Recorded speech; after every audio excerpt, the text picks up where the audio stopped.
bagaimana cara mudah untuk memfanakan diri supaya lekas bisa sampai pada Allah. Hal ini sudah Allah jelaskan baik di dalam surah Al-Ankabut ataupun surat Al-Kahfi, di mana Allah mengatakan barang siapa yang mengharapkan untuk bertemu terhadap Allah, maka sesungguhnya waktu yang dijanjikan Allah pasti akan didatangkan. Kapan Allah mendatangkan waktu pertemuan terhadap dirimu? Itu ukurannya kapan kau bisa memfanakan dirimu. Kapan waktu yang dijadikan Allah untuk bertemu terhadap dirimu? Itu adalah waktu di mana kapan kau memfanakan dirimu. Kapan mata hatimu bisa melihat nyatanya Allah? Berarti kapan hijab yang keluar dalam mata hatimu. Bagi Anda semuanya yang hatinya sudah bisa menerima ajaran Allah ini dan sudah punya kunci sendiri-sendiri, jadikanlah itu sebagai alat untuk menafikan dirimu, untuk menghilangkan dirimu, dengan maksud nyatanya Allah akan terjadi. Kita mereview hari Sabtu yang kemarin tentang zikir sirrul asrar di dalam Su'aul Basirah. Iman yang sudah ada di dalam dirimu yang mengatakan bahwasanya wujudnya Allah itu adalah hidup, baik yang ada di dalam maupun di luar dirimu, sehingga kau hanya meyakini bahwasanya semua apa yang terjadi semata-mata dirinya yang berperan, maka mengalirlah hatimu di dalam Su'aul Basirah sampai ke Ainul Basirah. Mengalirnya Anda di dalam zikir Su'aul Basirah tersebut secara otomatis Allah membimbing dirimu untuk menafikan dirimu. Sebab tanpa Allah bimbing untuk menafikan dirimu, mohal bagi dirimu bisa menafikan dirimu. Sebab ketika saat proses penafian terhadap dirimu, jangan kau kira nafsu nafsiyah dan amarah itu tidak bergejolak. Wa yasudduna an sabilillah, mereka selalu menghalangi hatimu untuk melakukan takhalli supaya tidak bisa sampai tajalli Allah. Itu sudah pasti, Bapak. Makanya hal ini Allah tekankan lewat surat An-Nas alladzina hum yuwaswisu fi sudurin nas. Di situ Allah katakan nafsu itu membisikkan di dalam dadamu lewat minal jinnati wan nas, lewat jin dan manusia. Nafsu membisikkan kita, ruhaniyah kita lewat jin dan manusia. Mana yang disebut jin dan mana yang disebut manusia? Yang disebut jin adalah sesuatu yang tak tampak secara lahiriah. Itulah korin terhadap dirimu.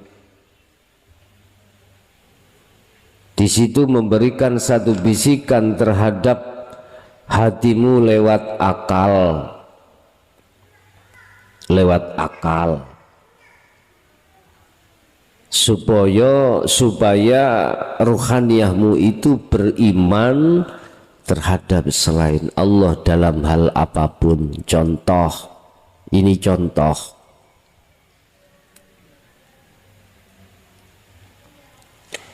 Allah menetapkan pada malam hari ini di pondok sound systemnya ada kendala.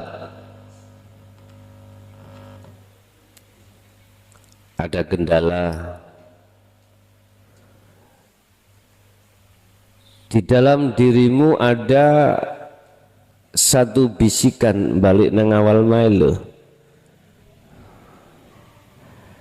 Ada kendala bagaimana ruhaniyahmu itu tidak melihat Allahnya. Entah melihat mixernya, entah melihat aksesorisnya, entah melihat powernya, entah melihat speakernya, entah melihat voltasenya. Dalam hatimu ada sesuatu yang halus, itu jin, membisikkan hatimu supaya beriman, meyakini adanya ahwal sikon seperti ini dikarenakan gara-gara salah satu di antara makhluk tadi. Iki jin. Jadi hatimu spontanitas menuduh perubahan iklim, perubahan kondisi itu karena makhluk. Memang kuakui secara syariah sifat basariah memang makhluk seakan-akan. Kalau nggak percaya miki patenono lah gak iso muni. Mik sing tak gawa niki. Ya. Jadi kecumi sing ono kono ngomong apa? Bicara apa itu kecumi? Subhanallah. Sekarang minan nas, nafsu membisikkan hati kita minan nas, dari unsur manusia. Jari ini sing ngerti sound system, tak kandhani ya. Potensomu lu yang ganti.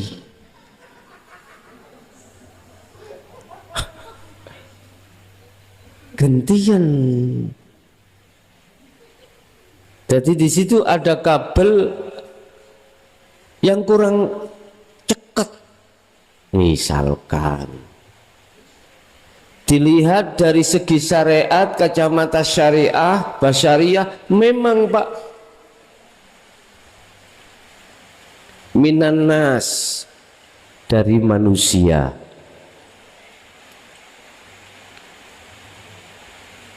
Ketika dilihat, iya berarti percaya pada manusia tadi. Padahal jikalau sungguh Anda mau mata hatimu iman ini kau kembangkan, saya tanya, tanpa Allah di situ apakah mungkin kondisi ini, iklim ini bisa berubah? Enggak mungkin. Makanya silahkan Anda memakai kacamata syariah, sifat basariyah, mata ainul basyariyah, silahkan. Tetapi mata hatimu juga fungsikan. Resiko tatkala kita tidak memfungsikan mata hati kita ainul basirah, apa yang terjadi? Nafsu amarah di dalam diri kita bergejolak. Nafsu nafsiyah akan muncul, menggiring ruh itu untuk beriman terhadap selain Allah.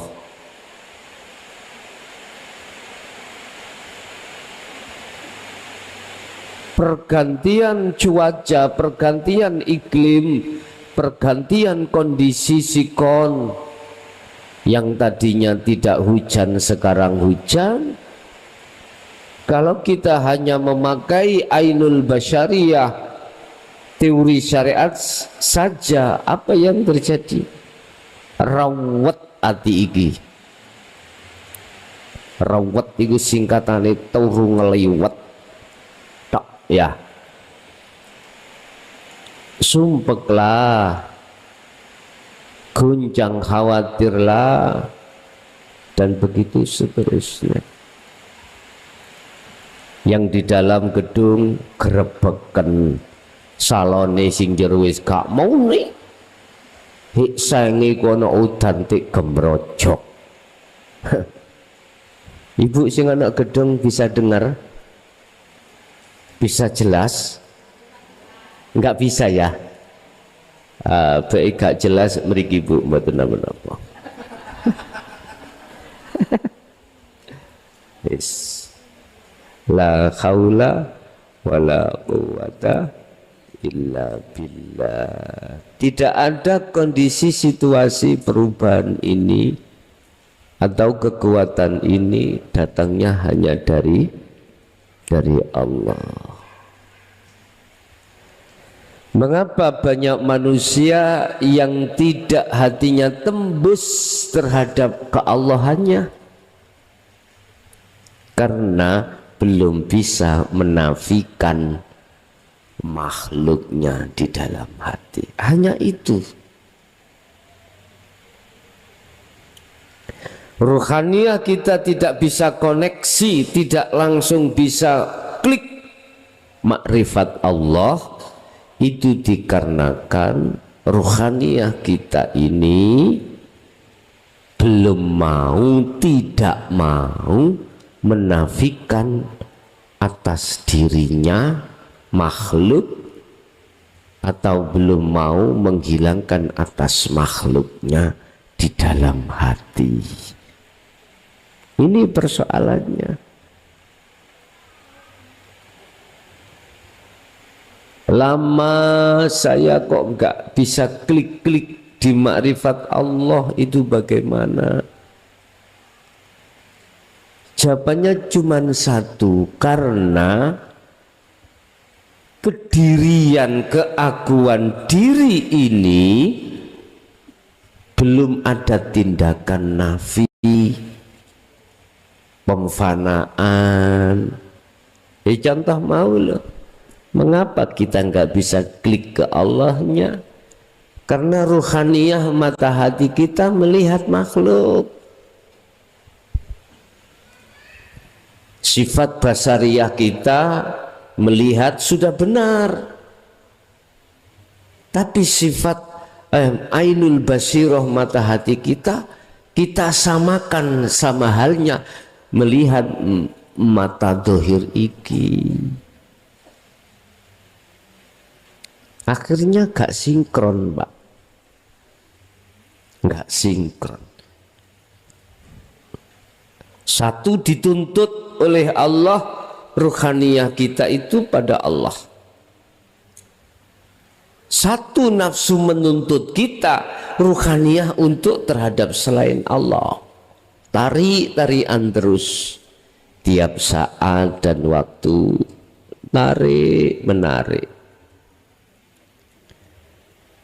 Dan inilah menjadikan satu alasan ruhaniyah kita mengapa masih jauh dari Allah, rumongso jauh dari Allah, bahkan tidak bisa sampai kembali makrifat Allah. Persoalannya di sini. Allah sudah janji di dalam surah Al-Ankabut ayat 5, man kana yarju liqa Allahi, barang siapa yang hatinya, ruhaniyahnya itu mengharapkan untuk bertemu terhadap Allah, seperti Anda yang sudah menerima hatinya tentang dinul haq ini, pasti ingin bertemu Allah. Direwangi teko Jawa Tengah rene ninggalno anak bojo, meninggalkan keluarga, meninggalkan kegiatan dengan masyarakat. Perlunya apa? Hanya satu, lekas hati istiqomah bertemu Allah.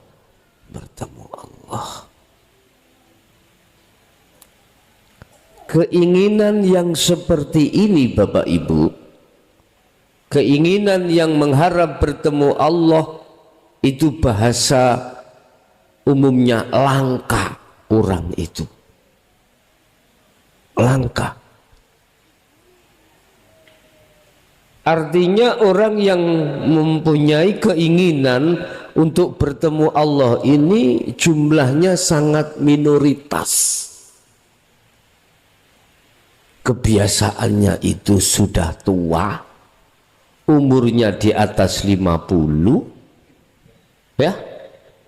Yang di bawah 50 itu sedikit sekali.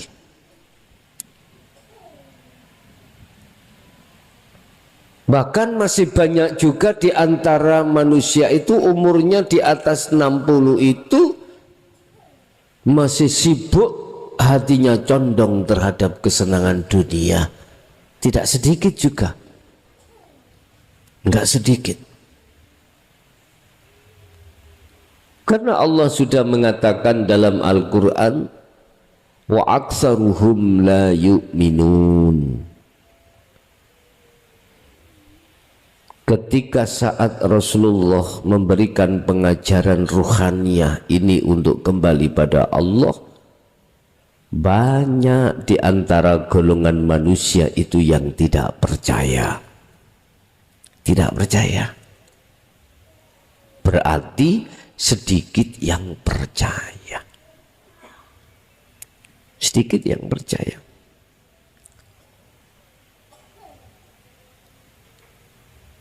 Fa inna ajalallah la'at. Barang siapa yang mengharapkan ingin bertemu Allah, ini kabar baik terhadap kita. Yang beriman, ini kabar yang menggembirakan. Fa inna ajalallah la'at. Allah sudah mempersiapkan waktu, momen yang mesti terjadi pertemuan ini. Anda jangan putus asa walaupun ada yang berpuluh-puluh tahun belum sampai bertemu. Dan atau Anda yang sedang melaksanakan kholwat 40 hari, jangan pernah hatimu itu berputus asa. Ingat, Allah sudah berjanji, fa inna ajalallah, Allah pasti akan memberikan momen waktu tertentu terkait pertemuan terhadap dirimu. Yang terpenting Anda adalah berupaya terus hati itu untuk berzikir sirul asror, sebab di dalamnya ada su'aul basiroh, itu untuk melepaskan, menafikan keakuanmu yang berzikir, menafikan keakuanmu yang sholat, menafikan keakuanmu yang segala-galanya. Kalau ini sudah terlaksana, secara otomatis muncullah keakuan Allah Subhanahu wa ta'ala di dalam dirimu. Berkenaan dengan hal pelepasan diri keakuan makhluk dalam dirimu yang disebut tahalli menuju tajalli Bapak Ibu, maka izinkanlah kami pada malam hari ini akan membahas tentang kronologi bagaimana cerita sesungguhnya Rasulullah berisra dan Rasulullah bermi'raj. Sesuai dengan surah Al-Isra ayat 1, di situ ada dua perjalanan. Pertama, perjalanan Isra, yaitu perjalanan beliau dari Masjidil Haram ke Masjidil Aqsa, dari masjid ke masjid. Itulah hukum syariat.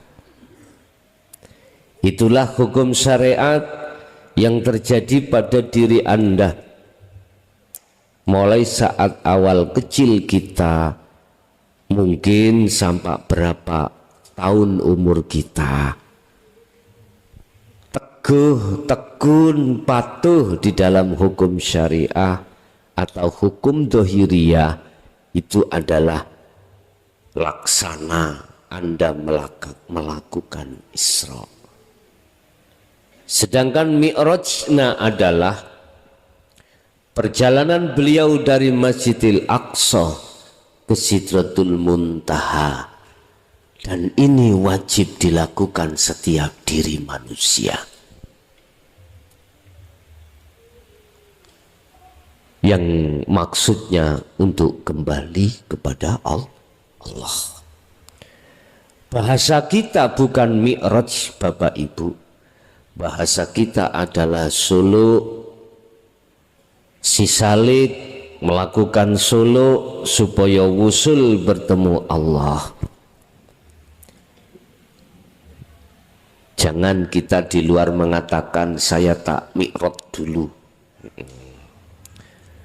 Jangan, nanti padahal sama dengan suluk, sama dengan kholwat, sama dengan uzlah, meditasi, topo, sama.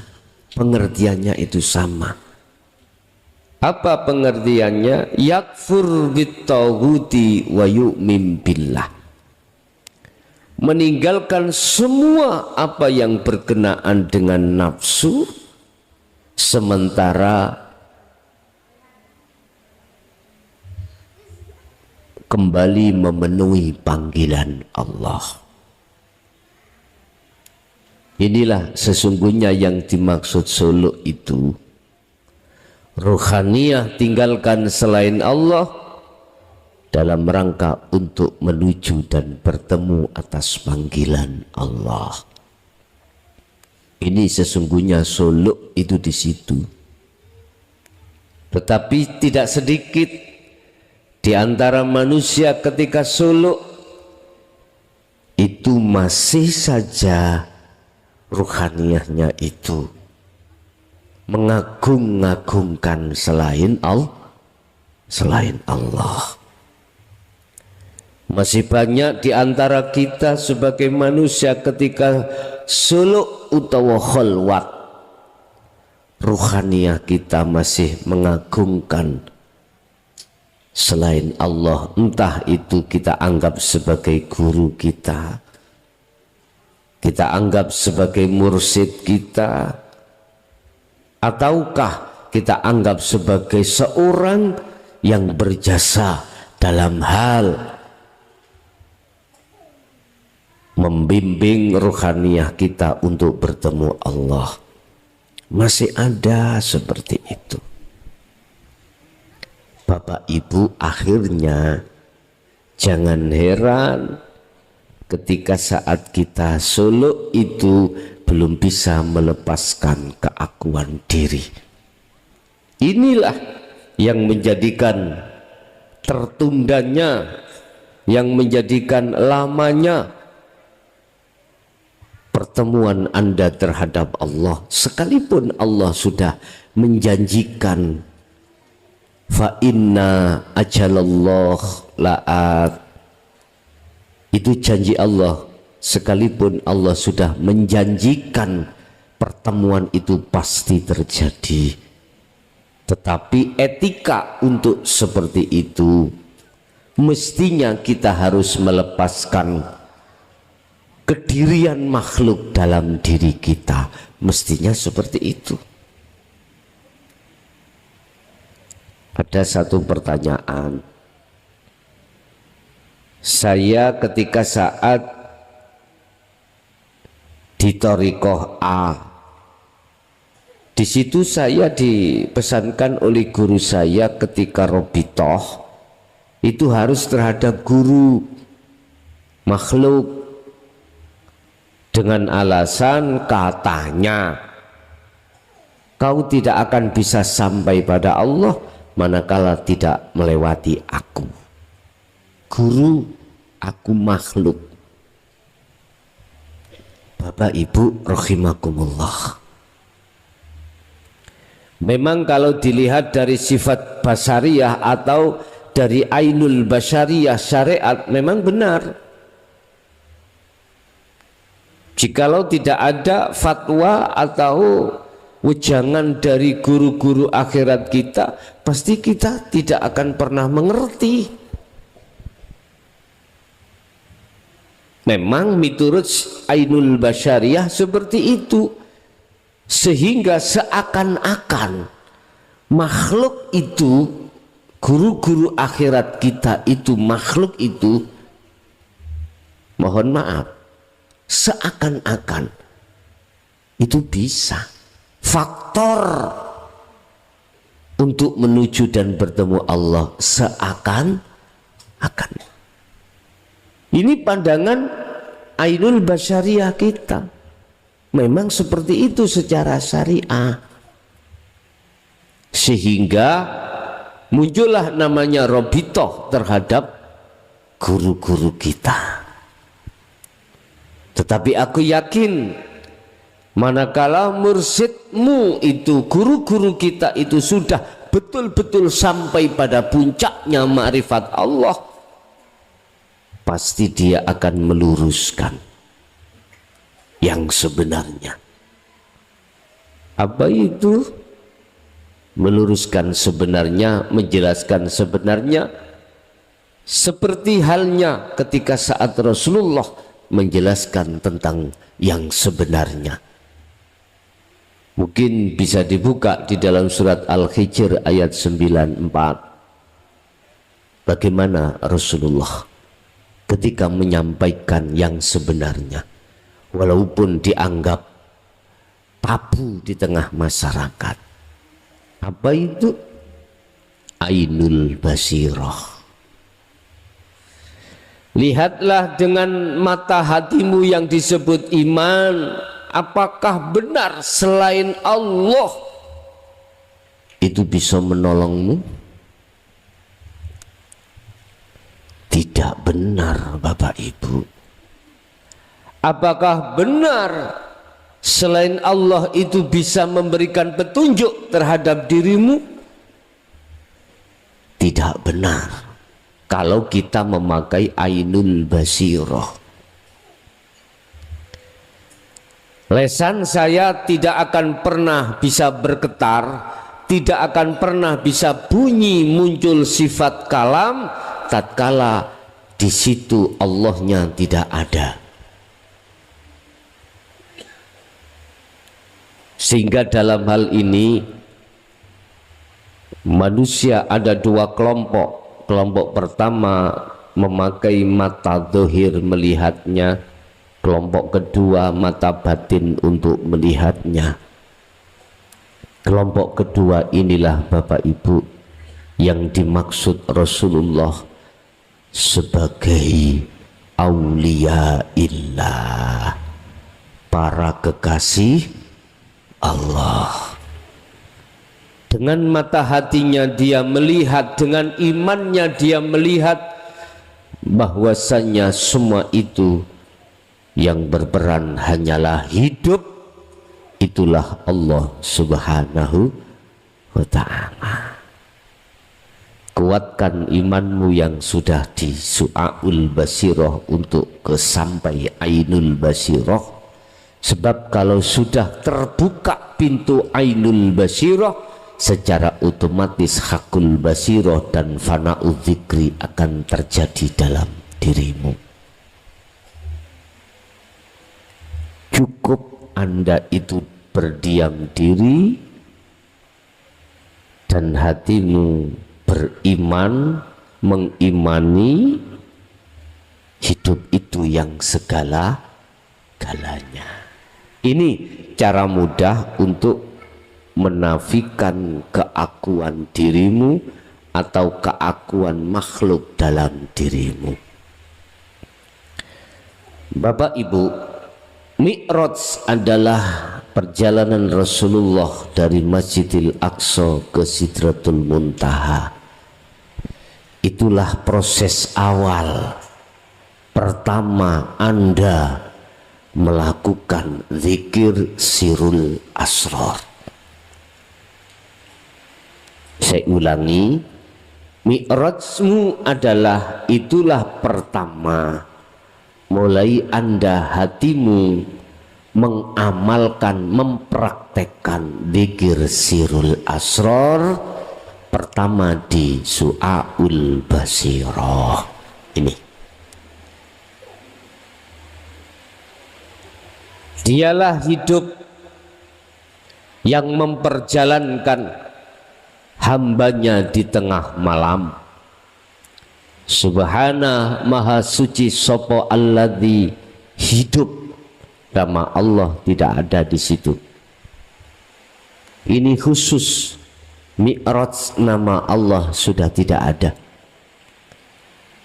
Di dalam surah Al-Isra itu ditulis alladzi, kita artikan sebagai zat, kita terjemahkan Indonesia adalah hidup. Kita ketahui hidup di dalam surah Al-Hadid ayat 3, ternyata hidup itu baik di luar maupun di dalam, di depan, di belakang, di kiri, kanan, atas, bawah, awal dan akhir. Dialah hidup yang maha suci, yang memperjalankan ruhaniyahmu ketika saat berkhalwat meninggalkan kesenangan dunia, setelah itu bertemu terhadap Allah. Oleh karenanya sangatlah tidak elok kalau dirimu mengaku-ngaku kalau dirimu itu bisa berjalan sendiri. Gak elok.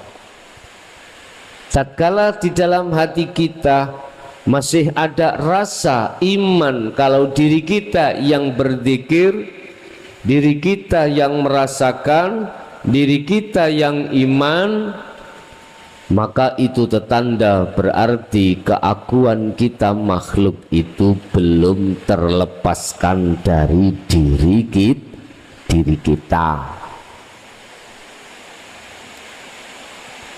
Terus bagaimana langkahnya kita ketika suluk, ketika kita khalwat uzlah? Oke lah Pak, saya tidak melarang, saya tidak benci. Tatkala masih muncul di dalam hatimu atas keakuanmu, silahkan. Karena itu proses pada diri kita masing-masing. Cuman saja tolong fungsikan daripada su'aul basirah iki, fungsikan yang namanya takhalli iku, fungsikan supaya kita tidak terus digandoli oleh nafsu dalam diri kita masing-masing. Walaupun nafsu itu punya itikat tidak pernah berputus asa dalam rangka wa yasudduna an sabilillah, selalu menghalang-halangi, selalu menggandoli kita, ruhaniyah kita untuk lepas darinya dan menuju pada Allah. Tetapi sayukjanya miturut petunjuk yang sudah diberikan oleh Allah, terus lakukan hal itu, fungsi daripada su'aul basirah itu. Itu semuanya diukur sesuai dengan kemampuan diri kita masing-masing. Itulah yang kumaksud mengalirlah seperti apa air itu mengalir. Satu sisi etika kita tetap untuk meniadakan selain daripada Allah. Begitu juga Rasulullah ketika saat Mi'raj, mata dhahiriyah, ainul basyariyah itu difungsikan, akhirnya muncullah namanya buraq, muncullah namanya para malaikat yang mengendalikan buraq tersebut. Tetapi beliau ainul basirahnya sebelum Mi'raj itu sudah disucikan oleh Allah, dibelahlah dadanya Muhammad lewat malaikatul muqarrabin, disucikan dengan air zam-zam pada saat itu, ya, supaya ainul basirah itu melihat Allah. Ainul basyariyah melihat makhluk, ainul basirah melihat Allahnya yang memperjalankan. Akhirnya beliau sampailah pada tempat tujuan. Jikalau ainul basirah beliau itu tidak disucikan oleh Allah, nggak akan mungkin ada proses perjalanan Mi'raj beliau menghadap dan bertemu Allah.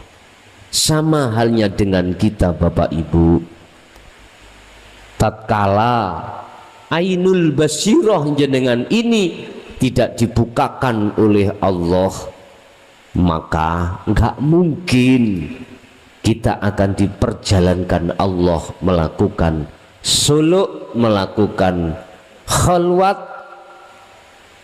dengan kunci sirul asr, enggak mungkin. Apa bentuk pensucian Allah terhadap ruhaniyah kita? Pertama, dioperasilah ruhaniyahmu dengan ajaran dinul haq ini. Inilah yang dimaksud air zam-zam. Air zam-zam itulah ma'ul hayah, air kehidupan.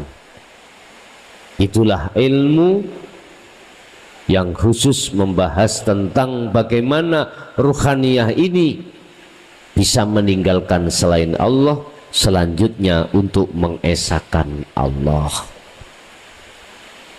Bapak Ibu hadirin jamaah rahimakumullah, setelah ilmu itu kita dapatkan dari Allah langsung, selanjutnya pasti Allah memerintahkan kita untuk melakukan mi'raj, untuk melakukan khalwat.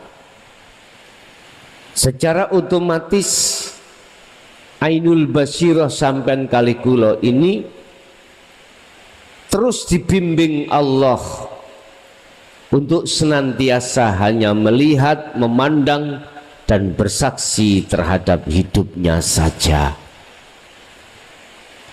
Bapak Ibu,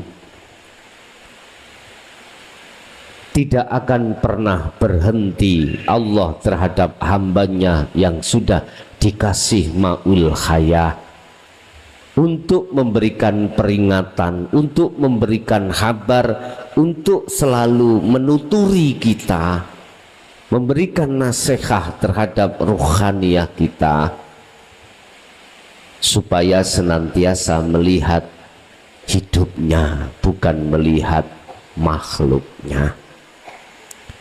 Sikon apa yang dihadapkan Allah terhadap kita, pasti disertai Allah membimbing rohaniah kita untuk selalu bertemu Allah. Berarti jenengan olehnya mi'raj, oleh bertemu Allah tidak cukup 1, 2, 3 kali saja. Anda akan bertemu Allah. Untuk bertemu Allah tidak hanya cukup khalwat itu hanya 40 hari saja. Bagaimana Rasulullah ketika melakukan selalu bertemu Allah sampai kapan? Buka di dalam surah Al-Hijr ayat 99 atau ayat yang terakhir. Wa'bud rabbaka hatta ya'tiyakal yakin. Sampai ajal kau, mohon maaf, sampai mati jasad meninggalkan dunia ini, ruhaniyah sampai cepot dari jasad inilah olehnya kita berkholwat. Tadi ada yang tanya, saya sudah melakukan kholwat 40 hari kurang 10 hari, berarti 30 hari. Ada yang sudah mengatakan sudah selesai. Terus sampai kapan saya berkholwat? Bapak Ibu, kembali kepada dasar bahwasanya Allah sudah berjanji pasti akan bertemu. Manakala Anda belum ada tanda-tanda pertemuan terhadap Allah, bahkan 40 hari 40 malam sudah kita lalui, terus langkah apa yang harus kita lakukan? Birriyadati wal adhkar. Riyadah yang ada hubungan dengan jasmani, al-adhkar zikir yang berhubungan dengan rohani, itu harus semakin kita asah, semakin kita tajamkan daripada yang 40 hari kemarin. Kalau pertanyaan sampai kapan kita melakukan kholwat, mengacu pada apa yang telah dilaksanakan oleh baginda Rasul Muhammad di dalam surah Al-Hijr ayat 99 dikatakan, wa'bud, berkholwatlah kau, menghadapkanlah kau terus Rabbaka ing pangeran ira, hatta ya'tiyaka, sampai pada hari di mana Allah datangkan al yakin, yaitu kematian. Berarti kita sampai mati pun berkholwat. Paham Pak Bu? Bapak Ibu, kuncinya cuma satu. Bisa dengan mudah melepaskan keakuan diri kita yang menjadi hijab di dalam diri kita hanya satu. Asah terus su'aul basiroh menuju ainul basiroh. Kemarin kan sudah saya jelaskan apa su'aul basiroh di dalam dzikir sirul asrar itu. Cahaya iman dalam hatimu yang iman, yang mengimani bahwasanya wujudnya Allah itu adalah hidup, yang hidup itu baik di dalam maupun di luar diri Anda. Dengan hidup itulah semua apa yang terjadi di dalam diri kita atau di luar diri kita, hanya hidup itulah yang berperan. Jangan katakan selain daripada itu. Hal ini bisa Anda laksanakan kalau ainul basiroh, mata hatimu yang disebut iman itu kau asah, kau lakukan. Kalau ini sudah ada di dalam hatimu, maka asahlah terus keimanan untuk merasakan bahwasanya hidup itu yang segala-galanya di aktivitas apapun, sak mampu Anda, sebisa Anda, sak kuate hatimu, menempatkan kesadaran hati bahwasanya yang berperan cuman Allah, cuman hidup. Asah terus itu. Makanya kalau tanya bagaimana kami bisanya sholat dengan khusyuk, asah sirul asrar di dalam waktu kau sholat. Jangan kau lepas sirul asrar di su'aul basiroh. Di setiap gerakan Anda itu, mulai takbiratul ikram sampai salam, sirul asrar jangan pernah kau lepas. Urusan nanti akan mempengaruhi gerakan sholat, bacaan sholat, pikiran buri. Paham pikiran buri? Udah, jangan kau pikir. Jangan kau pikir. Apakah nantinya sholat subuh Anda menjadi 10 rakaat? Jangan kau pikir. Apakah nantinya kau ketika habis rukuk iku mestinya aturan syariat kudu i'tidal berdiri, kok yo nyelonong langsung sujud? Jangan kau pikir. Jangan kau pikir. Terus ikuti akalmu di dalam arusnya Allah. Yang terpenting jangan kau lepaskan su'aul basiroh ke ainul basiroh. Ini yang terpenting. Ada memang kaidah yang mengatakan ketika sholat kau akan bisa mencapai kekhusyuan, kau harus mengerti setiap bacaan sholat maksudnya. Mulai Fatihah, Bismillahirrahmanirrahim, kau hayati, kau renungkan dan lain sebagainya. Sampai bacaan sholat itu kau harus mengerti. Mohon maaf, saya tidak ngendoni, saya tidak menyalahkan.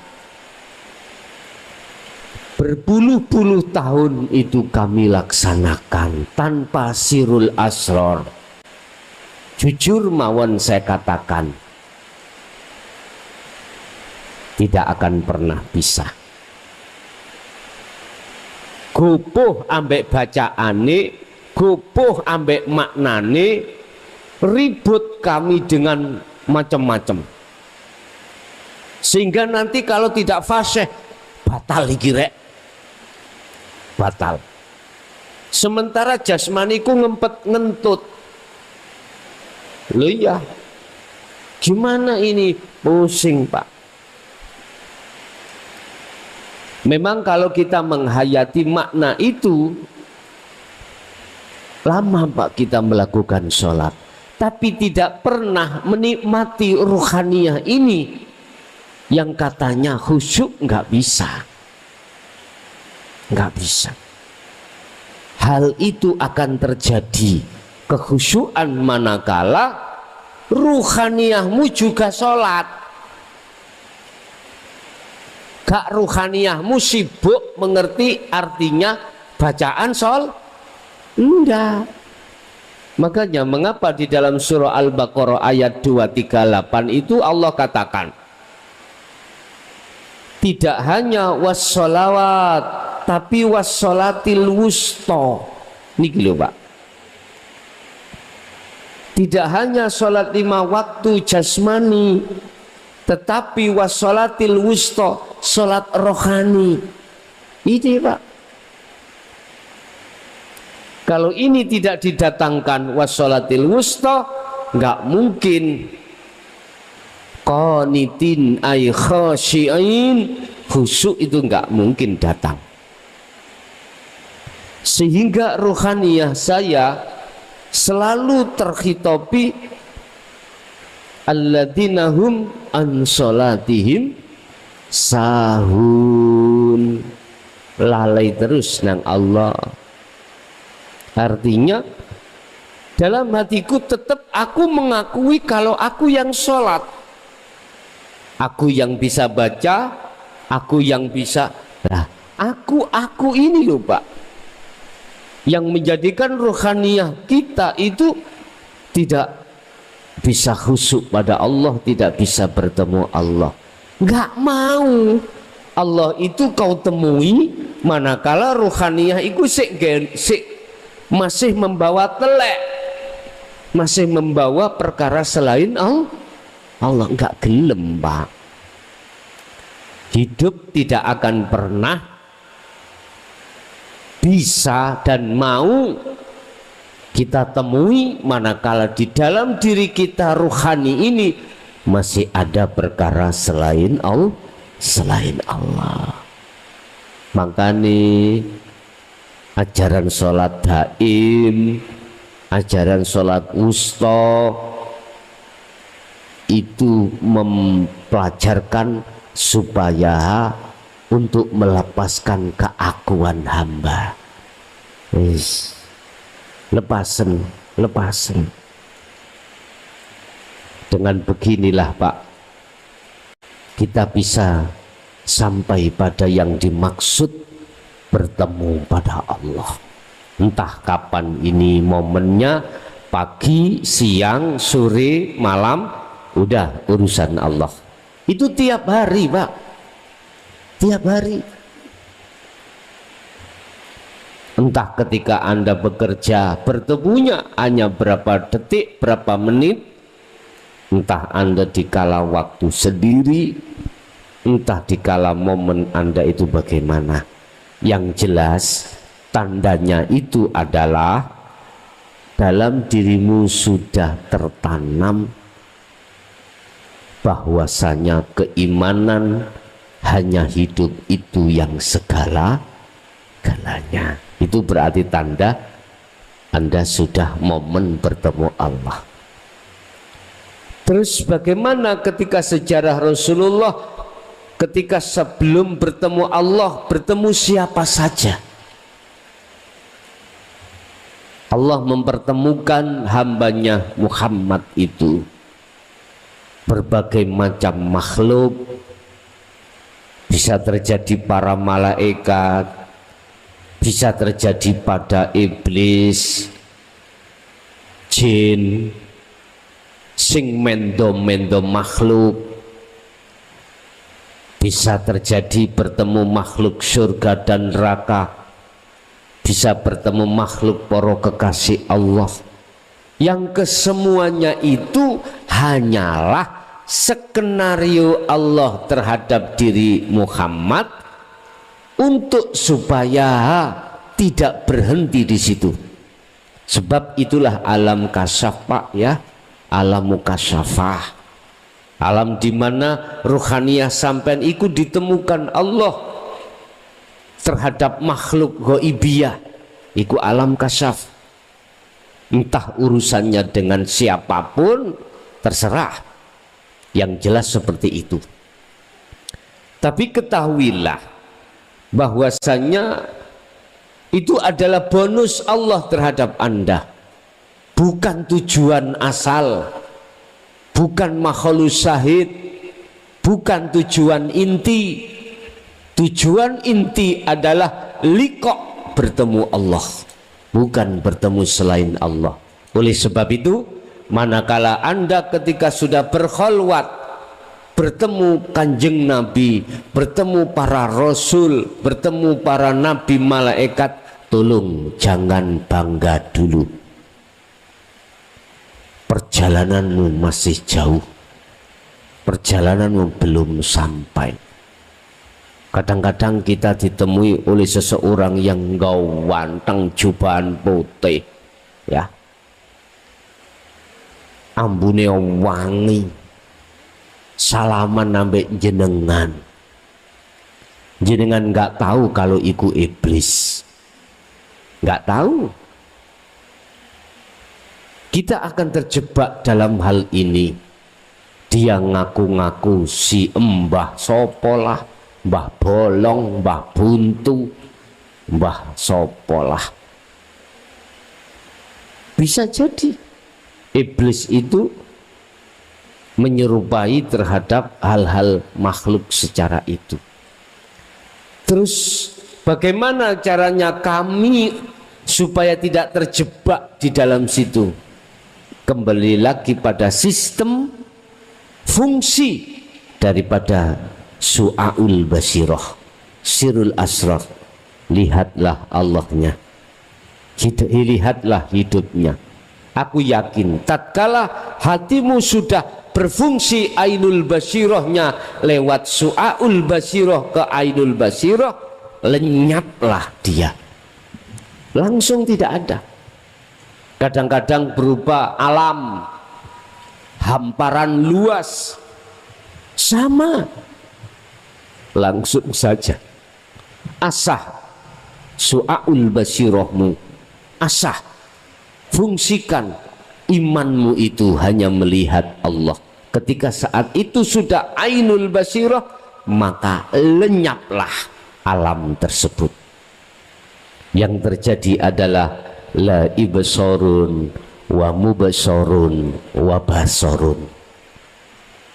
Anda tadi yang disebut ruh menghadap sudah tiada, Allah yang kau hadap sudah tiada, mata untuk melihat itu sudah tiada. Yang ada hanyalah aku. Fa'budni aqimis sholah li dzikri. Sembahlah aku, jangan kau sembah namaku Allah, jangan kau sembah sifatku hidup atau sifatku zat, tapi sembahlah aku. Artinya akan bergelora di dalam hatimu, aku Allah, bukan aku makhluk tadi, bukan. Kalau bahasa saya syariatkan, yang bicara aku Allah itu adalah hidup dalam diri kau. Itu kalau boleh saya syariatkan seperti itu. Ingat di dalam surah Al-Anbiya ayat 29 ayat 29 Allah katakan, barang siapa yang berani mengatakan inni anallah, maka Allah siapkan neraka jahanam. Artinya ruhaniyah itu yang bicara, bukan hidup itu yang bicara. Muncul aku Allah itu dari unsur takholi, dari unsur manusiawiyah. Tetapi kalau munculnya aku Allah dari tajalli dalam dirimu, maka tidak apa-apa, dan itu yang benar, itu yang benar. Tinggal pertanyaannya ketika mengatakan aku Allah, itu dirimu ini takholli apa tajalli. Bapak Ibu hadirin jamaah rahimakumullah, setelah Rasulullah sampai pada tujuan, mengapa di situ yang dibawa itu adalah sholat, bukan zakat, bukan puasa, bukan haji, bukan mangkupurel, tetapi kok ya sholat? Apa arti daripada sholat? Bapak Ibu, sebelum kami masuk pada pengertian secara istilah dan secara lugat, ada beberapa kajian sejarah. Semestinya bukan 5 waktu tapi 50 waktu. Yang dijawab oleh saudara saya di ilmu sejati, itulah sholat daim 24 jam. Ini Pak, Bapak Ibu hadirin jamaah rahimakumullah, pertimbangan hukum syariat, mengapa 50 menjadi 5? Manakala betul-betul menjadi 50 waktu, maka umatmu Muhammad tidak akan mampu, tidak sempat kerja, tidak sempat macam-macam. Begitu habis sholat, dong lagi adzan lagi, adzan lagi, adzan lagi, adzan. Akhirnya jadilah 5 waktu. Itu pandangan syariat, yang dimaksud adalah sholat jungkar-jungkir gitu toh Pak. Yang dimaksud secara syariat adalah berdiri, rukuk, sujud, duduk, diawali salam, diawali takbir, diakhiri salam. Itu jasmani. Tapi bagaimana ruhani? Tidak pernah dikurangi sama sekali. 50 waktu pas 24 jam. Artinya kita secara fisik, kita itu Allah menghadapkan kita itu berbagai macam aktivitas jasmani Pak. Di samping aktivitas jasmani sholat 5 waktu, di luar itu pasti ada. Kita makan, kita minum, kita kerja, kita apapun. Di dalam Al-Quranul Karim diringkes kabeh iku terjadi menjadi 50 aktivitas. Gunakan semua itu menjadi sesembahamu hanya pada Allah. Ini hanya bisa dilakukan bagi mereka yang sudah mengenal wassalatil wusta, sholatnya ruhaniyah. Makanya dulu kami sampaikan, orang yang sudah mengerti sholat ruhaniyah, beliau itu tidak hanya sholatnya di dalam sholat 5 waktu saja, tetapi juga di dalam seluruh aktivitas sholat 5 waktu. Ibu nang pawon goreng ndok, habis goreng ndok nyambel piro wis jumlahi, mari nyambel kepedesen, udah. Kalau dihitung total jenderal jangkep 50 waktu. Kadang-kadang yang kita sholat 5 waktu saja belum wassolatil wusta, 5 waktu saja sawubungin nawaman. Apa? Menuduh orang jelek, koyok-koyok apik dewe. Padahal belum tentu kita itu baik di mata Allah, belum tentu. Kita sudah baik di mata manusia dengan selalu menjalankan sholat 5 waktu. Tetapi tidak kita koreksi ruhaniyah kita bagaimana. Oleh sebab itu jangan suudzon dulu terhadap orang lain yang kelihatan orang lain itu jasmaniyahnya belum sholat. Jangan. Kita tidak tahu kalau beliau itu ruhaniyahnya selalu sholat. Kita nggak tahu. Makanya Syekh Ibnu Athaillah memberikan solusi, jangan sering-sering terjebak kita ngoreksi orang lain sebelum kita mengoreksi diri sendiri. Sibukkanlah kita untuk mengoreksi diri sendiri. Sudahkah ruhaniyah ini betul-betul menghadap terhadap Allah, ataukah malah sebaliknya? Bapak Ibu, berarti sholat secara ruhaniyah itu tidak diawali dengan takbir, tidak dipungkasi dengan salam. Apa? Ani'budullaha wajtanibut taghut. Inilah sholatnya ruhaniyah.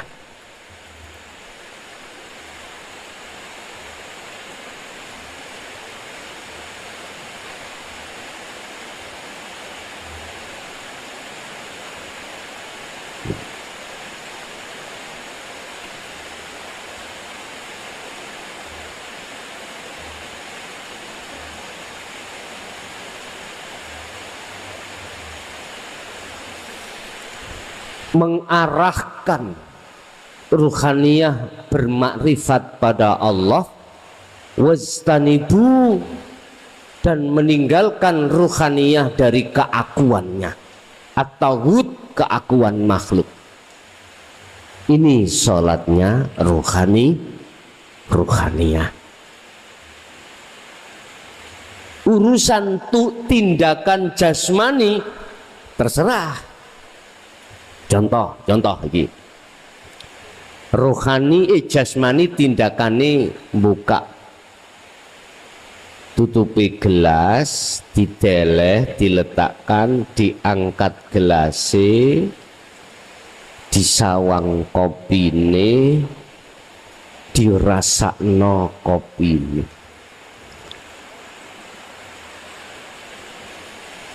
Iki tindakan jasmani. Pertanyaannya, ruhaniyah tadi yang dimaksud sholatnya bagaimana? Ani'budullaha. Pertama ini, arahkan ruhaniyahmu terhadap hidup di situ. Yang tadinya mengangkat tutup, tanpa hidup nggak akan mungkin terjadi. Terus mengangkat gelas, terus merasakan rasanya kopi, sampai sudah masuk ke lambung. Ruhaniyah itu tidak mengakhiri, juga tidak mengawali. Dia juga di awal, juga di akhir. Wajtanibut taghut, menolak nafsu yang mengaku selain hidup itu yang segala-galanya, ditolak. Tentunya ini bisa akan terjadi di dalam ruhaniyah Anda karena awalnya Anda sudah memegang sirul asrar. Udah, ini berarti ruhaniyah jenengan wau sholat sudah. Udah lagi apapun bentuk aktivitasnya. Sehingga saya katakan sholatnya ruhaniyah itu tidak hanya di dalam ketika jasmani melakukan sholat secara syariat saja, tetapi aktivitas yang berlaku pada jasmani ruhaniyah itu juga melakukan sholat. Paham nggih? Ini kalau tidak melalui sirul asrar tidak akan pernah bisa, Pak. Tidak bisa. Oh, dzikir khafi, dzikir siri aja, Allah Allah Allah, tawarus ati sampean kaya gitiran. Muhammad Allah Allah, engko nek kentekan apa jenenge minyak jadi panas, engko nek is panas melengkung, nek wis melengkung jenengan ngomal-ngomel, iku biasa nih panas, Pak. Anda dzikir jahri syirik hanya itu panas, jasmani sampean gak mampu, panas. Makanya mungkin ada yang pernah jadi santrinya Gus Hudi ya, Malang, atau Mbah Hayi, Syekh Hayi. Di sana ada kolam. Santrinya kalau kholwat panas disuruh mandi terus. Jadi untuk ngimbangi jasmanimu cek gak konslet, biar tidak konsleting. Iya, Pak. Beliau siasati seperti itu, makanya disuruh mandi terus. Atau ada kolam, jadi nyemplung kolam sampean. Mengapa Jaya Baru tidak membuat itu, malah membuat mercon, petasan? Lawak mulus dingin, tak tui mercon cek dadi anget, ngoten loh. Jadi gak perlu, Pak. Justru sirul asrar itu akan menetralkan zikir sir dan jahrimu, menetralkan. Akhirnya nggak gampang stres sampean, nggak gampang stres. Dan juga itu tidak boleh dilakukan dengan akal, harus dilakukan dengan hati atau rohani. Nggak boleh dengan akal. Bapak Ibu hadirin jamaah rahimakumullah, itulah sholatnya rohaniyah, itu seperti itu. Terus pertanyaannya, apakah kita sudah mengerti bagaimana caranya sholat rohaniyah? Apakah sholat secara syariah harus kita tinggalkan? Ini pertanyaan.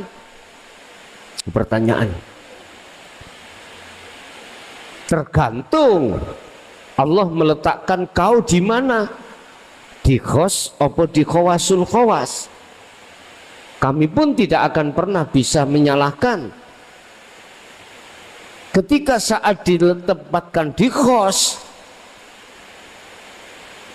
Hukum syariat menghukumi tidak bisa, Pak. Tidak bisa kau dihukumi, sebab syariat menghukumi itu karena akalmu, biaklin atau bigori aklin. Kalau akalmu itu ada fungsi, dihukumi. Tapi kalau akalmu tidak fungsi, karena apakah Anda tidur, apakah Anda majnun, hukum syariat tidak bisa menyentuh, Bapak Ibu. Nggak bisa menghukumi, menyalahkan juga nggak boleh. Apalagi hukum hakikat.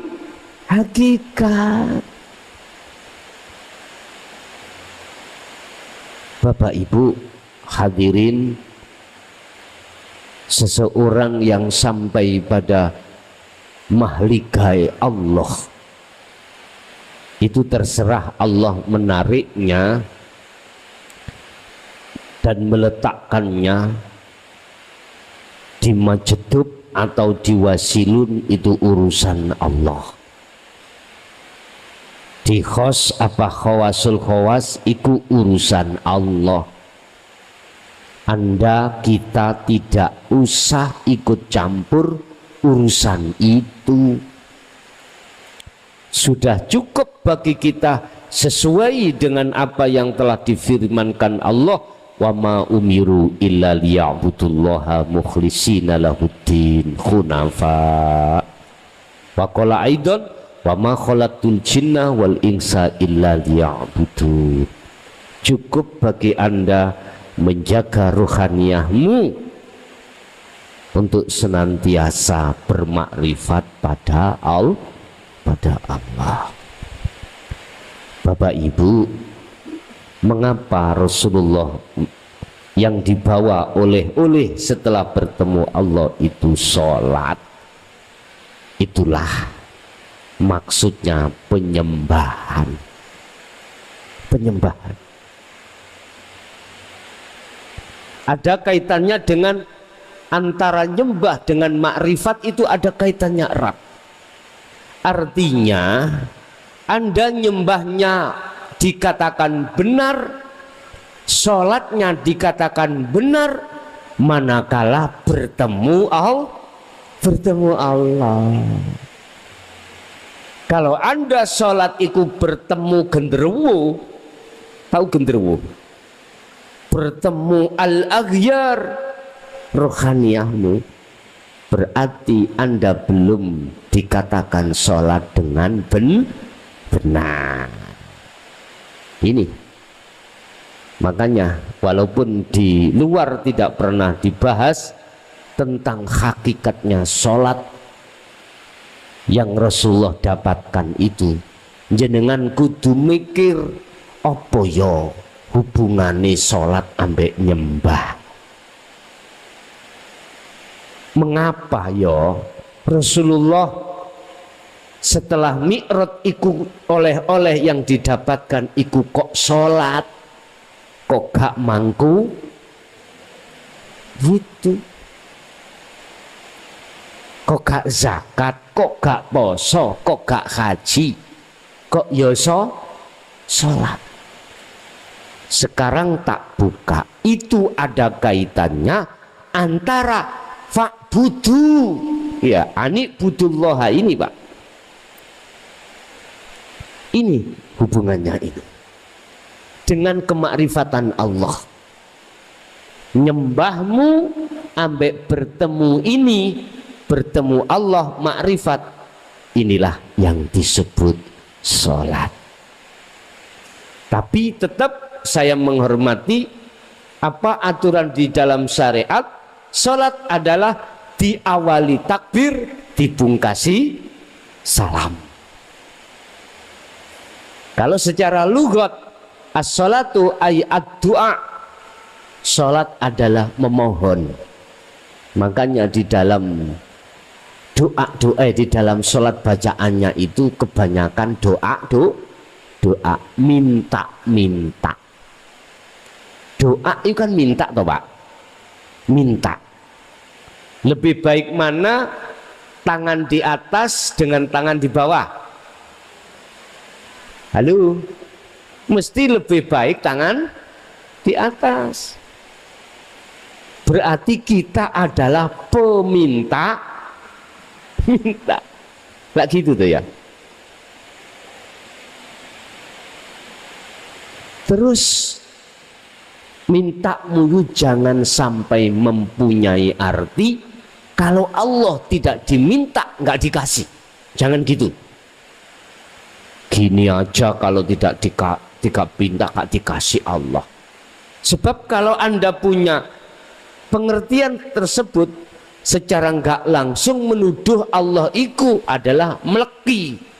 Apa meleki? Bahasa Indonesianya pelit. Berarti Allah itu pelit.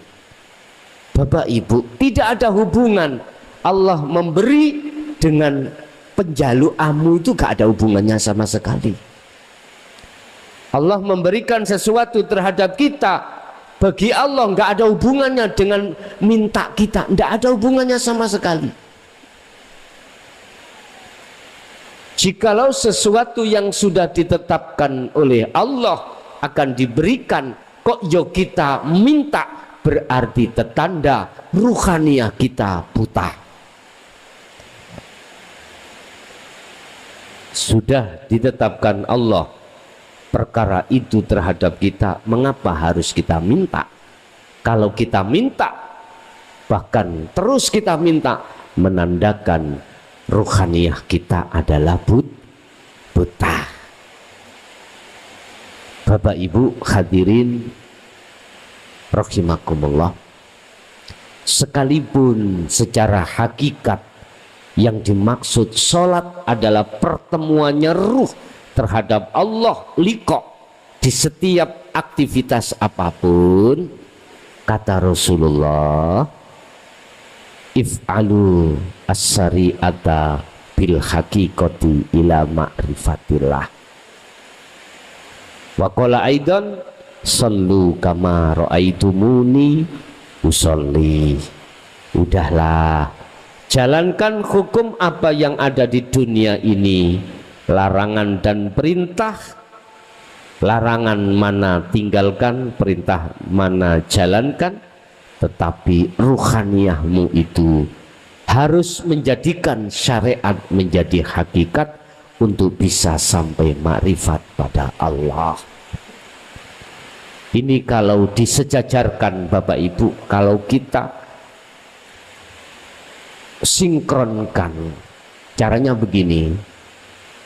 Ketika apa jasmani berlaku apapun, ruhaniyahmu jangan kok yo ngaku dirimu yang melakukan, tetapi tetapkanlah, yakinkanlah, rasakanlah, imankanlah bahwasanya yang melakukan itu hidup pada dirimu. Siapakah hidup? Adalah Allah Subhanahu wa ta'ala. Makanya benar, kalau seperti ini imanmu, maka inilah syariatmu sudah menjadi hakikat menuju makrifat. Dan atau jasmanimu ada di dunia, tapi ruhaniamu sudah di akhirat.